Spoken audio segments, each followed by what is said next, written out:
Black Widow was auctioned off while still bleeding from birth. But when the auctioneer's hammer falls in the suffocating Texas heat, the trembling newborn is dragged onto the wooden platform as townspeople jeer and place their bets on how long she'll survive. The crowd sees nothing but burden, worthless cargo destined for brutal servitude or an early grave. Their cruel laughter echoes through the dusty square as they dismiss her future as already written in suffering. But across the mob, the giant cowboy watches with calculating eyes, his weathered hands gripping a leather pouch heavy with coin. When he steps forward to bid, the townspeople scoff at his foolishness, unaware that both he and the infant carry secrets that could reshape everything they believe about power, freedom, and justice. Will prejudice destroy an innocent life, or can hidden truth rewrite destiny itself?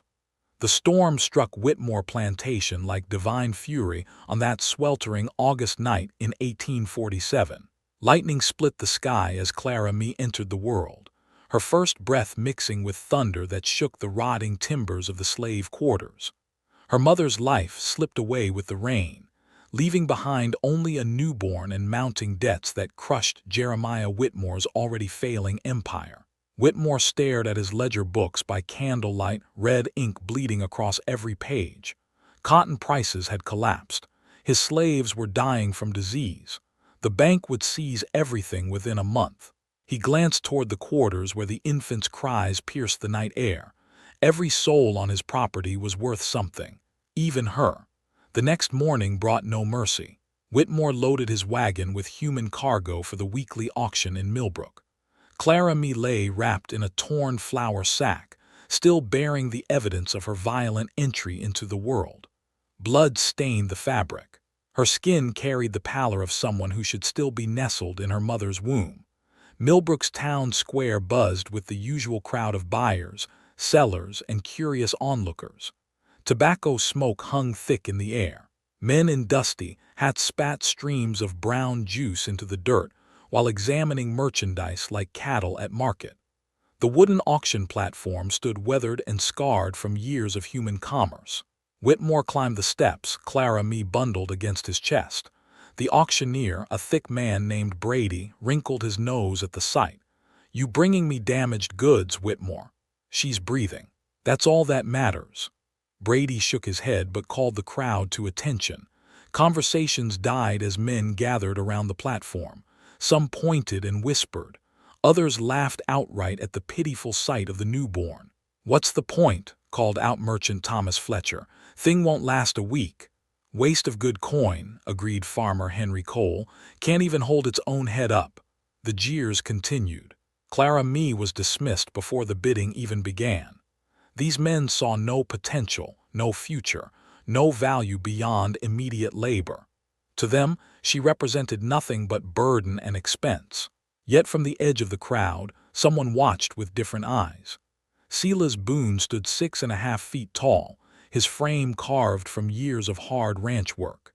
His hands bore the calluses of honest labor, but his clothing suggested prosperity.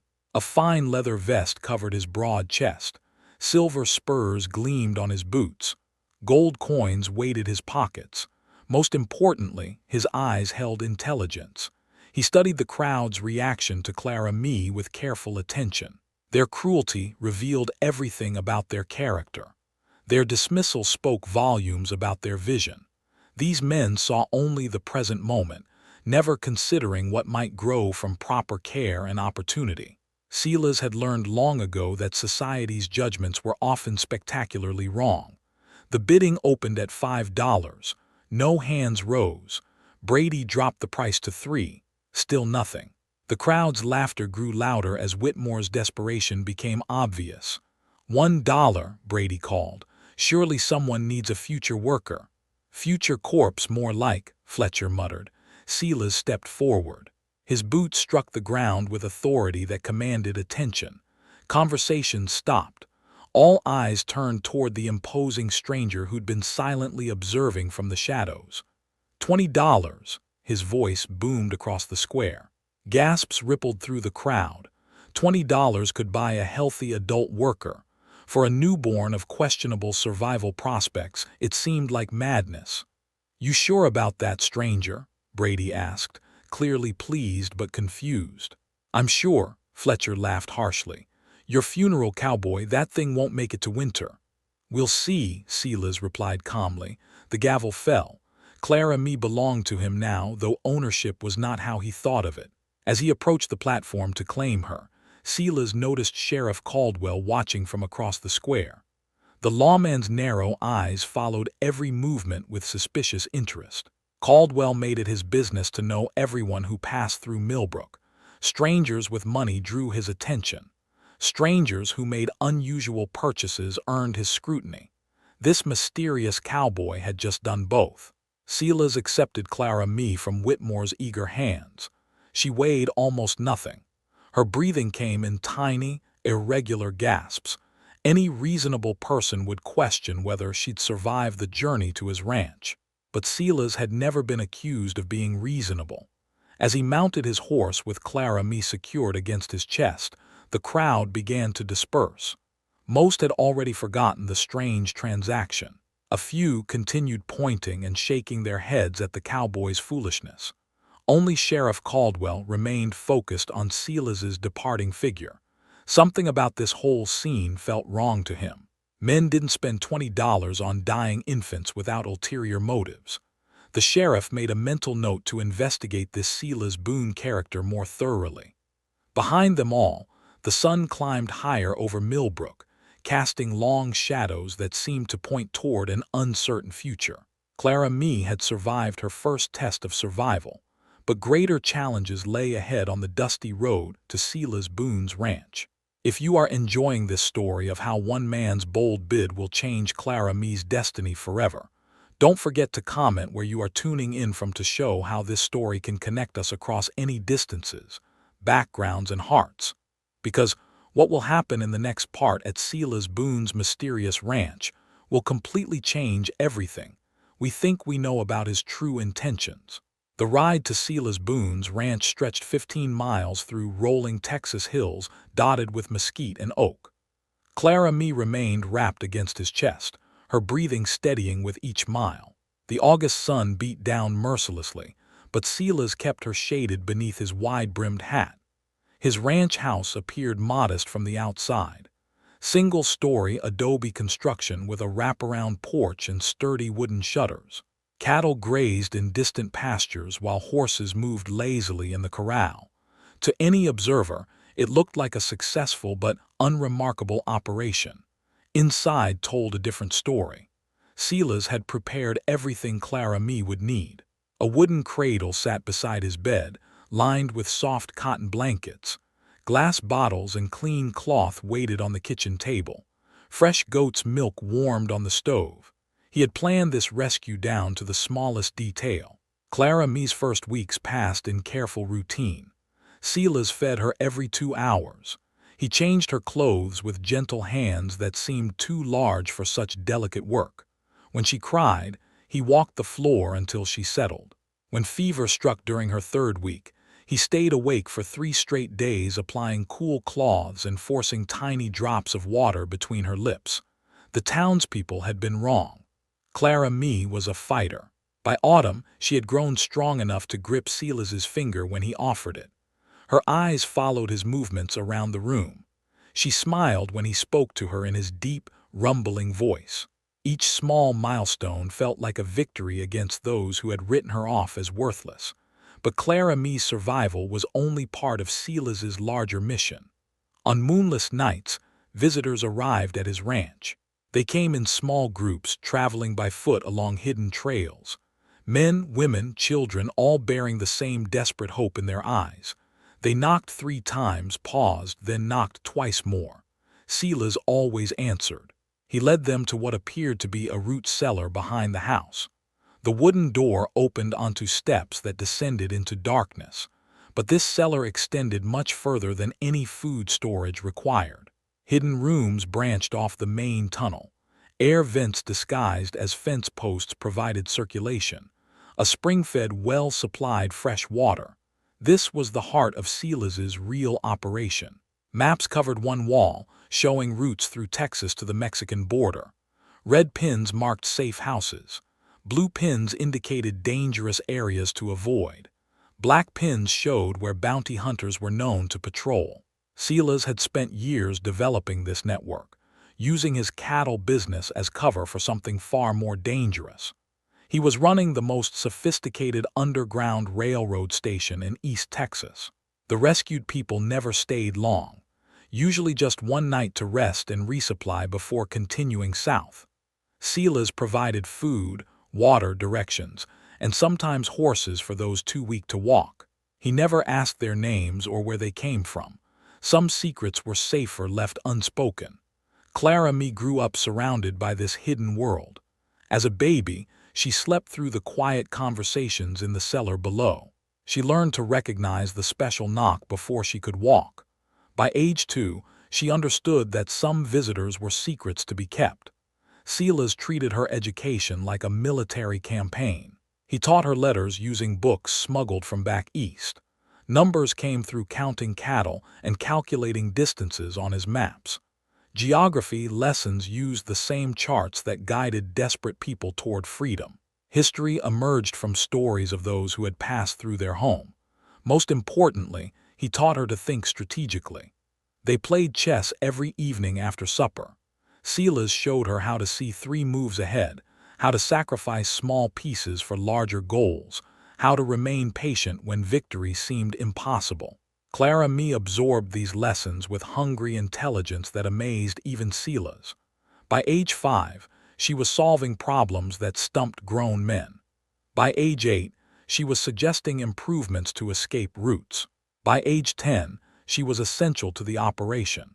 Clara Mee's true education came from watching Silas evaluate people. She learned to read faces and voices for signs of trustworthiness. She studied how he asked indirect questions to test someone's story. She observed his methods for detecting lies or dangerous intentions. These skills would prove more valuable than any formal schooling. The townspeople of Millbrook rarely saw Clara Mee during these years. When they did encounter her on supply runs, they assumed she was Silas's property being trained for domestic work. Their dismissive glances and casual comments revealed how completely they misunderstood the situation. Sheriff Caldwell remained suspicious, but could never find evidence of wrongdoing. His occasional visits to the ranch revealed only a successful cattle operation and a well-behaved girl who stayed quietly in the background. The sheriff's questions always hit dead ends. His searches never uncovered the hidden rooms or secret supplies. Clara Mee's presence actually provided perfect cover. No one suspected that a man raising a child could be running illegal operations right under their noses. But secrets this large couldn't remain hidden forever. On Clara Mee's 16th birthday, everything changed. She had grown into a young woman of remarkable intelligence and quiet strength. Her education rivaled that of any finishing school graduate, though her curriculum had included subjects no proper lady would study. That evening, while carrying supplies to the root cellar, Clara Mee noticed something different. The wooden door stood slightly ajar. Voices drifted up from below. She had heard such conversations countless times before, but tonight something in the tone caught her attention. She descended the steps quietly, her bare feet making no sound on the packed earth. At the bottom, she peered around the corner into the main chamber. 7 people sat around Silas's planning table. Maps spread before them showed routes she had never seen before. These weren't escape routes to Mexico. These were something else entirely, something bigger. Silas looked up and saw her standing in the shadows. For a moment, complete silence filled the underground chamber. Then he smiled and gestured for her to join them. "Clara Mee," he said quietly, "I think it's time you learned the whole truth." Clara Mee stepped into the lamplight, her heart pounding against her ribs. The 7 strangers around the table studied her with curious eyes. She recognized none of them, yet something in their weathered faces seemed familiar. They carried the same quiet strength she had seen in Silas all these years. "Sit down, child," Silas said, pulling out a chair beside him. "These folks have been waiting to meet you." The oldest woman at the table leaned forward. Deep scars marked her wrists where shackles had once bound her. Her voice carried the weight of survived horrors. "So this is the baby from the auction block." "The same," Silas confirmed, "though she's grown considerably since then." Clara Mee's mind raced with questions, but she remained silent. Years of watching Silas had taught her when to speak and when to listen. This moment clearly called for listening. The woman smiled. "My name is Sarah. I run a station near the Louisiana border. Been working with your father here for 8 years now." Father. The word hit Clara Mee like lightning. She had always called Silas by his name, never questioning their relationship. Now this stranger spoke of him as family in ways that made perfect sense, yet changed everything. Silas cleared his throat. "Clara Mee, what you've seen here over the years is just one small piece of something much larger. We're part of a network that stretches from the Gulf Coast all the way to Canada. Hundreds of people working together to move folks toward freedom." Another man spoke up.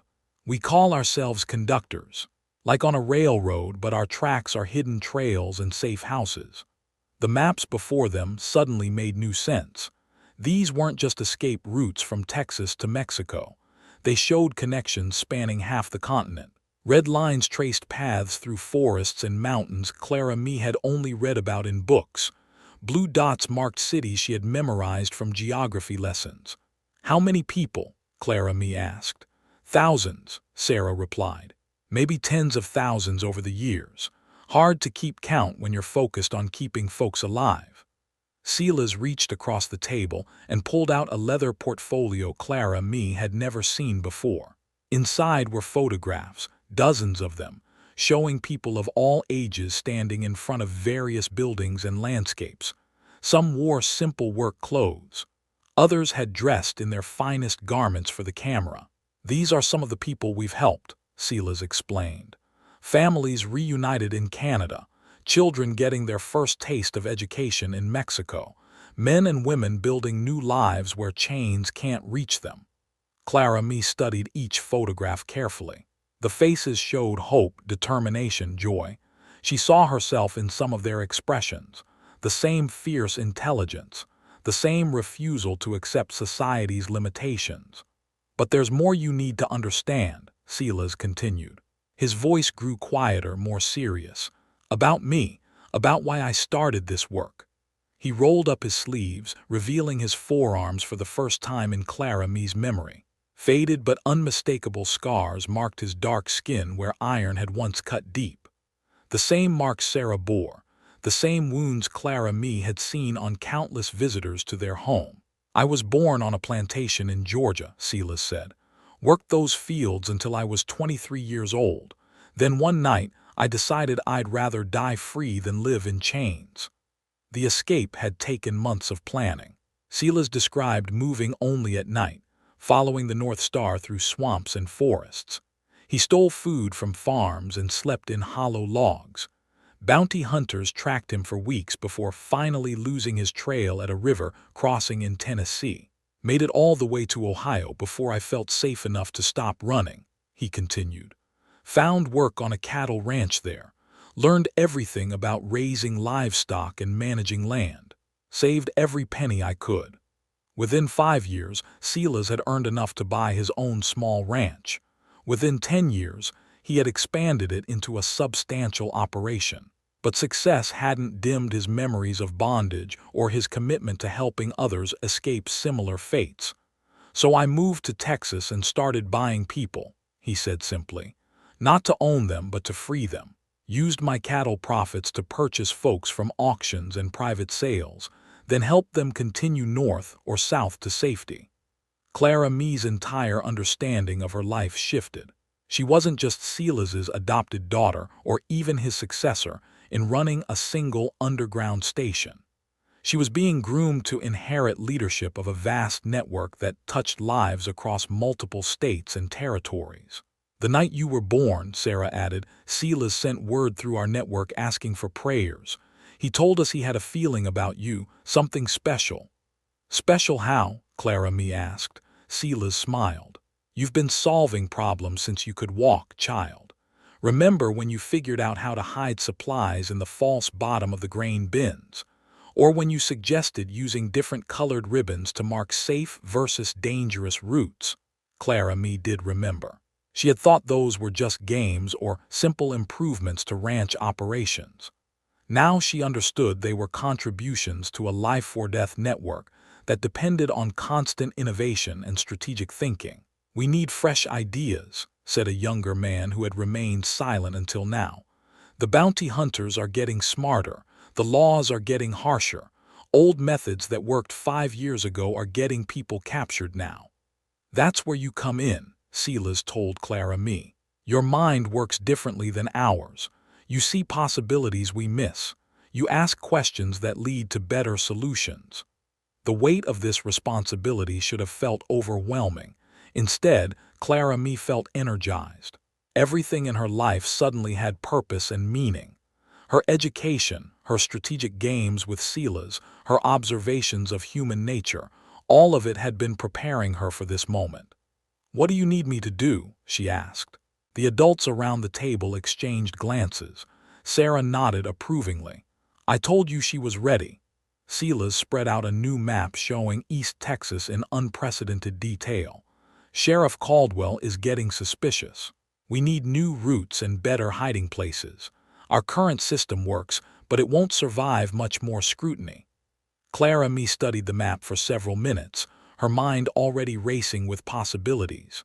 The strategic thinking Silas had taught her through years of chess matches now focused on a problem that truly mattered. When she looked up, 7 pairs of eyes watched her expectantly. These weren't just strangers anymore. They were family, colleagues, fellow soldiers in a war fought with courage instead of weapons. "I have some ideas," Clara Mee said. Clara Mee's ideas transformed their operation within weeks. She redesigned the hidden cellar system, creating multiple entrances disguised as natural features around the ranch. A hollow log near the creek connected to underground passages. A false floor in the barn provided emergency access. Even the outhouse concealed a tunnel that led to the main chamber. Her strategic mind tackled problems that had plagued conductors for years. She developed a color-coded system using wildflowers to mark safe houses versus dangerous areas. Red blooms meant immediate danger. Yellow indicated caution. White flowers marked trusted locations. The code spread through their network faster than Sheriff Caldwell could possibly track. But Clara Mee's greatest innovation came from understanding human psychology. She realized that 3 separate small groups traveling different routes created less suspicion than one large group following a single path. Her method scattered attention while providing backup options if one route failed. Within 6 months, their success rate improved dramatically. Word spread through the underground network about the brilliant young woman revolutionizing escape strategies. Conductors from Louisiana to Kansas requested copies of her route maps and coding systems. Clara Mee thrived in her new role, but success brought unexpected complications. Marcus arrived on a cold February morning in 1864, part of a group fleeing a plantation near Shreveport. Unlike most travelers who passed through quickly, he possessed skills that made Silas ask him to stay. Marcus could read and write better than most university graduates. He spoke 3 languages fluently. Most importantly, he understood mechanical engineering. "We could use someone with your talents," Silas told him after the other travelers continued toward Mexico. Marcus accepted the invitation, though his eyes suggested deeper reasons for staying. Clara Mee had noticed him watching her during his first night at the ranch. Not with the predatory interest she had learned to recognize and avoid, but with genuine curiosity about her intelligence and capabilities. Their first real conversation happened while Marcus helped Clara Mee update route maps in the underground chamber. She was explaining her coding system when he interrupted with a suggestion that improved it significantly. "Color-blind folks can't distinguish red from green," he pointed out, "but they can see differences in flower shapes and arrangements." Clara Mee stared at him, then at her carefully designed system. In all her strategic planning, she had never considered that fundamental flaw. Marcus had identified a critical weakness and proposed a solution within minutes of seeing her work. "You're right," she admitted. "We need backup coding methods." "We need each other," Marcus replied quietly. Their partnership developed naturally from that moment. Marcus brought engineering precision to Clara Mee's strategic innovations. She provided creative solutions to his mechanical problems. Together, they created hiding systems and communication methods that surpassed anything either could have developed alone. Romance followed inevitably. Clara Mee had grown into a striking young woman whose intelligence commanded respect from men twice her age. Marcus possessed both the brilliance to match her mind and the character to appreciate her strength. Their connection deepened through shared missions and mutual respect. By summer, they were inseparable. By autumn, Silas was planning their wedding, but Sheriff Caldwell had not been idle during this period of expansion and success. The sheriff possessed his own form of intelligence, focused on patterns and persistence rather than innovation. He had spent years documenting every visitor to Silas's ranch, every supply purchase, every unusual activity. His records filled 3 thick ledgers with dates, times, and detailed observations. Caldwell's breakthrough came from studying cattle sales records. Silas claimed to sell livestock to buyers in Mexico, but the numbers never quite matched his reported herd sizes. Either Silas was lying about his sales, or he was using cattle drives to disguise other activities. The sheriff began following supply wagons that left the ranch heading south. Most carried legitimate cattle-related goods, but some wagons showed signs of human passengers, fresh footprints around camping sites, food consumption that exceeded what drivers would need, supplies that disappeared without explanation. Caldwell's investigation intensified through the winter months. He recruited deputies from neighboring counties to help monitor known routes. He offered rewards for information about suspicious activities. Most importantly, he began tracking the timing of various disappearances from plantations across East Texas. The pattern emerged gradually but unmistakably. Missing people from Louisiana plantations appeared to vanish completely near the Texas border. Supply wagons from Silas's ranch traveled south during the same time periods. The correlation was too consistent to be coincidental. On a rainy March morning in 1865, Sheriff Caldwell felt confident enough to act. He arrived at Silas's ranch with 6 deputies and legal search warrants. Clara Mee watched from the kitchen window as armed men surrounded their home. Her heart pounded, but her mind immediately shifted into strategic mode. "Silas," she called quietly, "we have company." Silas emerged from the barn, his face showing no surprise or concern. He had been expecting this confrontation for months. Clara Mee's improvements to their operation had delayed it longer than he had hoped, but Caldwell's persistence was legendary in these parts. "Morning, Sheriff," Silas said calmly. "What brings you out in this weather?" "Official business," Caldwell replied, dismounting from his horse. "Got reports of illegal activities on your property. Need to have a look around. You're welcome to search anywhere you'd like." Clara Mee felt proud of Silas's composure, but she knew they faced serious danger. Her hidden passages and improved concealment systems would protect any current guests, but they couldn't hide years of accumulated evidence if Caldwell searched thoroughly enough. The deputies spread out across the property while Caldwell entered the house. Clara Mee stood quietly in the corner, playing the role of submissive domestic help that white men expected to see.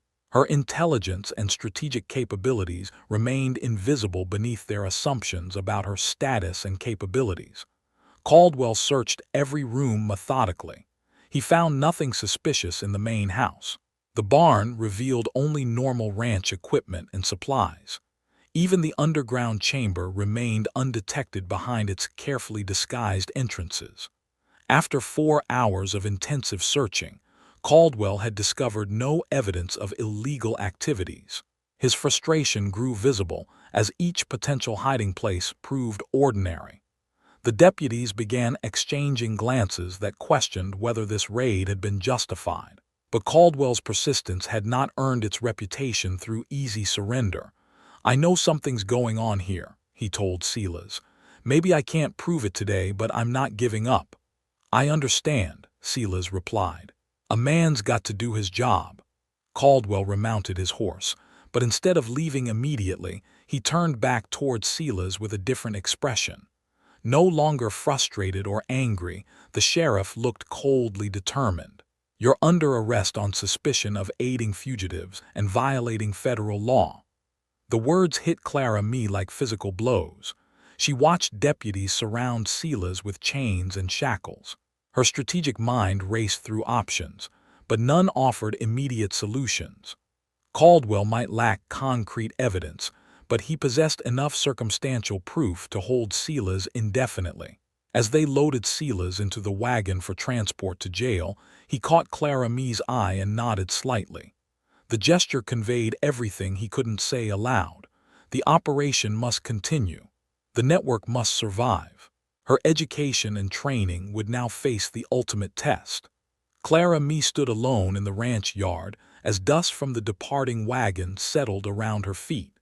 Marcus emerged from his hiding place in the barn and put his hand on her shoulder. "What do we do now?" he asked.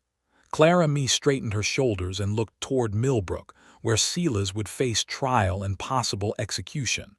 Her entire life had prepared her for this moment, though she had never imagined it would come so soon or feel so overwhelming. "We save him," she said simply, "and we save everyone else who depends on us." Clara Mee took control of the underground network with decisive authority that surprised even Marcus. Within hours of Silas's arrest, she had dispatched coded messages to conductors across 3 states, warning them of increased danger and implementing emergency protocols. Her strategic mind, sharpened by years of chess games and problem-solving, now focused on the most complex challenge of her life. The immediate crisis required splitting her attention between maintaining operations and saving Silas. 7 people currently sheltered in the hidden chambers beneath the ranch, waiting for safe passage to Mexico. Their lives depended on her ability to coordinate their escape, while Sheriff Caldwell's attention remained fixed on the property. Clara Mee developed a plan that used Caldwell's surveillance against him. She sent Marcus to town with a wagon full of legitimate ranch supplies, drawing the sheriff's deputies to follow his obvious movements.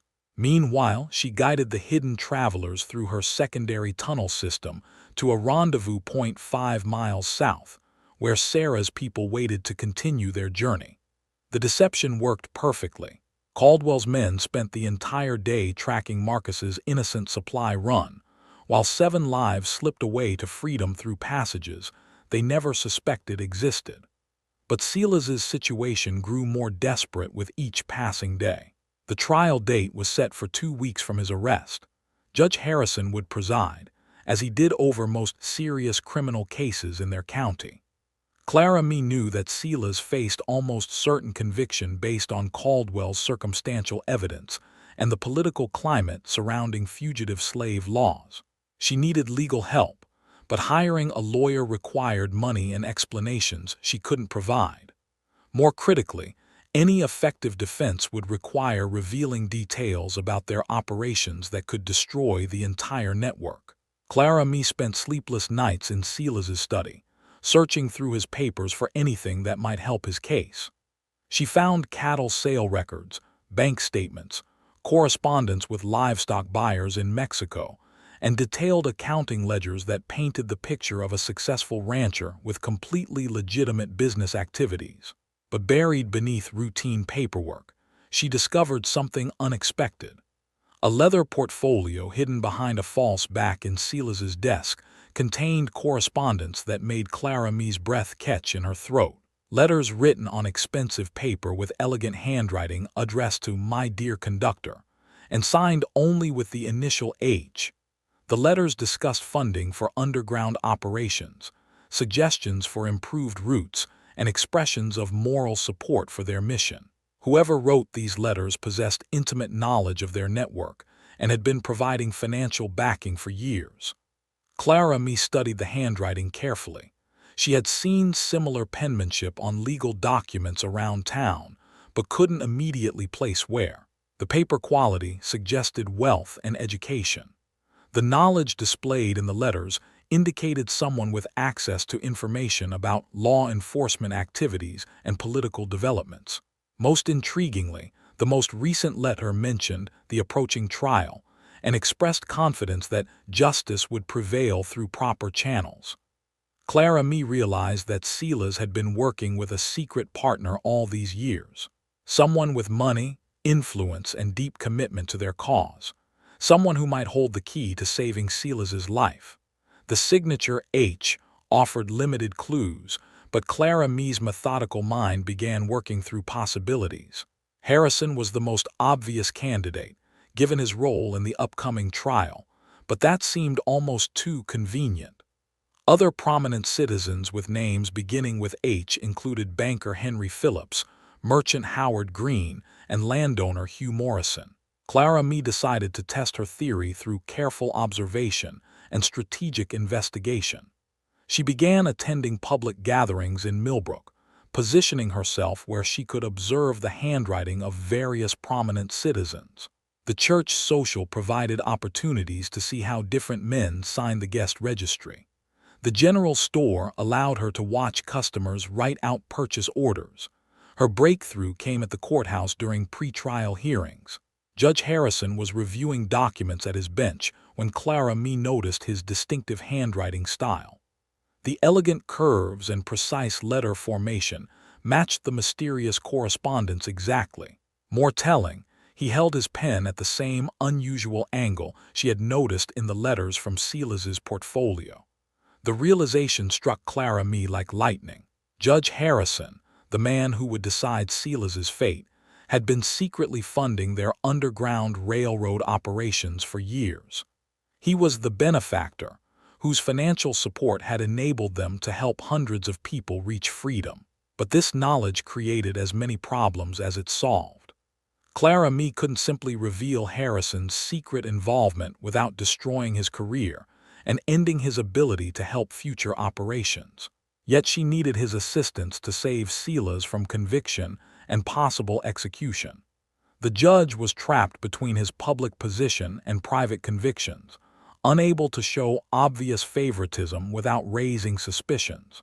Clara Mee spent days developing a strategy that could communicate with Judge Harrison without exposing either of them.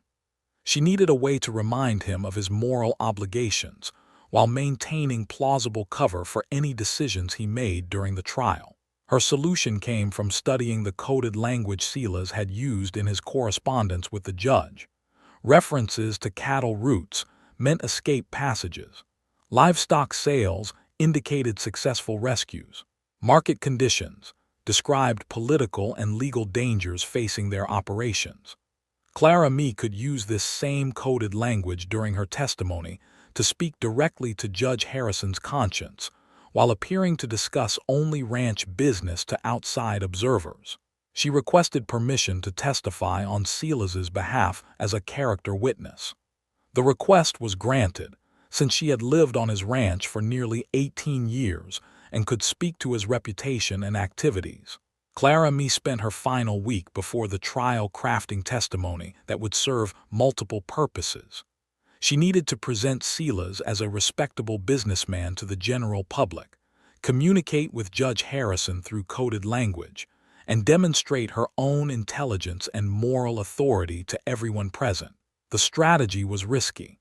If Judge Harrison failed to understand her coded messages, Silas would likely be convicted.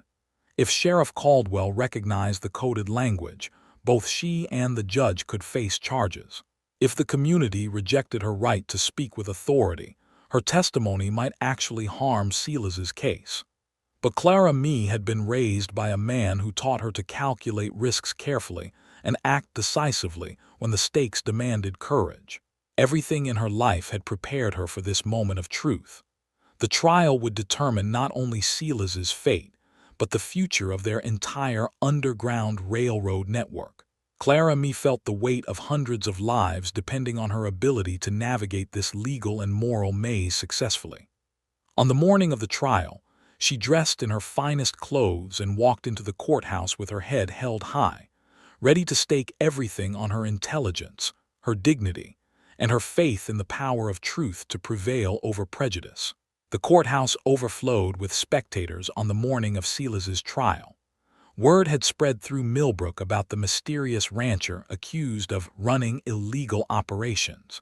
Farmers, merchants, and curious townspeople packed the wooden benches, eager to witness what promised to be the most dramatic legal proceeding in years. Clara Mee entered through the main doors wearing her finest dress, a deep blue cotton with white lace trim that Silas had bought for her 18th birthday. Every eye in the courtroom followed her movement as she walked down the center aisle with quiet dignity. Whispers rippled through the crowd as people recognized the young woman they had dismissed for years.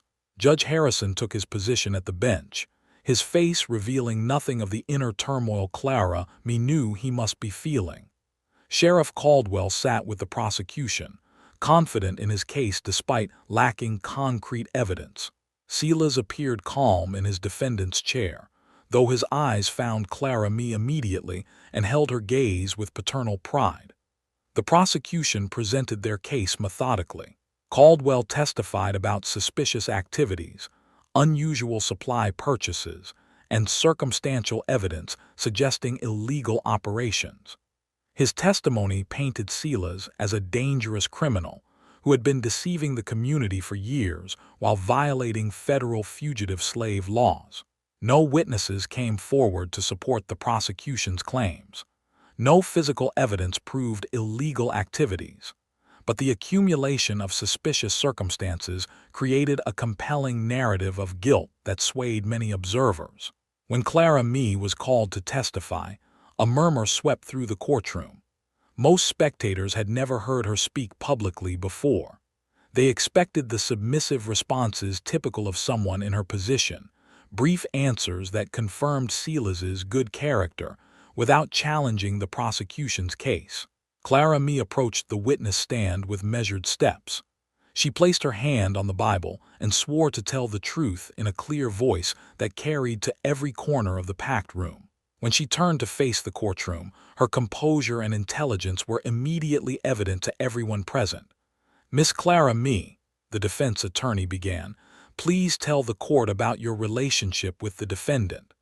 "Silas Boone rescued me from an auction block when I was newborn," Clara Mee replied.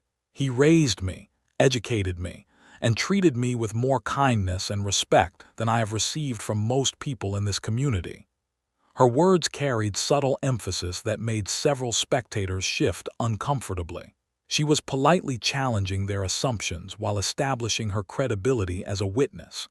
"Can you describe Mr. Boone's character and activities during the years you lived on his ranch?" Clara Mee's response was carefully crafted to serve multiple audiences simultaneously. To most listeners, she described Silas as a hardworking rancher who treated everyone with fairness and dignity. But woven throughout her testimony were coded references that Judge Harrison would recognize from years of correspondence. "Mr. Boone always said that successful cattle operations depend on finding the best routes to market," Clara Mee stated, her eyes briefly meeting Judge Harrison's gaze. "He spent considerable time studying maps and consulting with other ranchers about safe passages through difficult terrain." Judge Harrison's slight nod confirmed that he understood her meaning. He believed that every creature deserves the chance to reach better grazing grounds, regardless of their circumstances at birth. His livestock sales to buyers in Mexico consistently showed excellent results because he never cut corners when it came to providing proper care during transport. Clara Mee continued building her coded message while describing Silas's character to the general audience. She spoke of his generosity, his moral principles, and his commitment to helping anyone in need. Her intelligence and eloquence gradually won over spectators who had never imagined she possessed such capabilities. "In all my years observing Mr. Boone's business practices," Clara Mee concluded, "I have seen nothing but honest dealings motivated by genuine concern for the welfare of others." He taught me that true success comes from using whatever abilities God grants you to serve a purpose larger than yourself. Her final words hung in the air like a challenge to everyone present. Clara Mee had transformed from dismissed property to moral authority through the simple act of speaking truth with dignity and intelligence. When Sheriff Caldwell cross-examined her, Clara Mee remained calm and consistent. She answered his questions directly while maintaining the coded language that continued communicating with Judge Harrison. Her responses revealed no evidence of illegal activities, while subtly reinforcing her message about moral courage and justice. The courtroom fell silent when Clara Mee finished her testimony. Spectators who had arrived expecting routine legal proceedings found themselves confronting uncomfortable questions about their own assumptions and prejudices. Judge Harrison called a brief recess to consider the evidence. When court reconvened, his decision surprised everyone except Clara Mee. While the prosecution has presented concerns about Mr. Boone's activities, Judge Harrison announced, they have failed to provide concrete evidence of criminal wrongdoing. Suspicion and circumstantial observations do not constitute proof beyond reasonable doubt. He sentenced Silas to time served and ordered his immediate release. Sheriff Caldwell's face reddened with anger, but he could not challenge a judge's ruling. The courtroom erupted in surprised conversations as people processed the unexpected verdict. Clara Mee felt tears of relief as Silas walked free from the defendant's chair. Their eyes met across the crowded room, and she saw in his expression the same pride she had felt watching him demonstrate moral courage throughout her childhood. 6 months later, Clara Mee and Marcus were married in a ceremony that brought together people from across the social spectrum. Judge Harrison attended publicly, showing his support for their family. Several townspeople who had heard Clara Mee's testimony quietly offered assistance with ranch operations. The Underground Railroad continued operating with broader community support than ever before. Clara Mee's public demonstration of intelligence and dignity had changed how many people viewed both her and the principles she represented. She established a school on the ranch property, teaching children of all backgrounds to read, write, and think critically about justice and moral responsibility. Her curriculum included subjects no traditional school would offer, preparing students to contribute to positive change in their communities. Sheriff Caldwell was voted out of office in the next election, replaced by a man who prioritized actual crimes over political persecution. The new sheriff occasionally visited Clara Mee's school, encouraging her educational efforts and ensuring the safety of all community members. Years later, Clara Mee would take in another orphan child, providing the same opportunities Silas had given her. The cycle of rescue, education, and empowerment continued through generations, transforming individual lives and gradually changing community attitudes toward justice and human dignity. The story that began with a newborn bleeding on an auction block had grown into a legacy of hope, intelligence, and moral courage that touched countless lives across multiple states and decades. And that is all to the story, for now. Please let me know where you are tuning in from. Perhaps we will create a story there. Consider liking this video and subscribing to our channel, and if you enjoy our content, click this video on your screen. I promise you it's worth watching. See you tomorrow.